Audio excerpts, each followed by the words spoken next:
एक आदमी अपन गामक चौक पर एकटा होटल में 1 गिलास दूध के ऑर्डर देलखिन। हुनका दूध भेटलनि, ओ अपन दूध पी लेलथि। ताबत में वेटर पाछा से कहैत अयलनि जे सर हम तो चीनी देनाइ बिसरि गेलहुँ अहाँके दूधमे। तो कहलखिन कोनो बात नहीं, लाबह तरहथी पर के हम फैंक लै छी। अपन हुनका देलकनि, ओ फैंक लेलथि।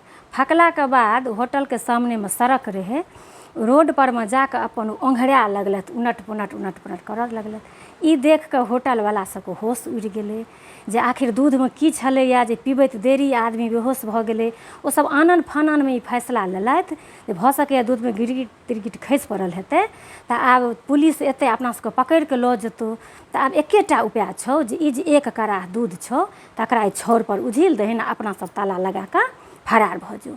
ओ सब ओएह केलथि, सबगोटा पकड़ि कऽ दूध के उझिल देलखिन आ अपन विदा भेलथि, घर से निकललथि आ ताला लगबै छलथि। ताबत में एकटा ग्रामीण हुनका चिर परिचित देखलखिन, कहलखिन हे की भेल यौ, की भेल, अहाँ किया एना रोड पर पड़ल छी।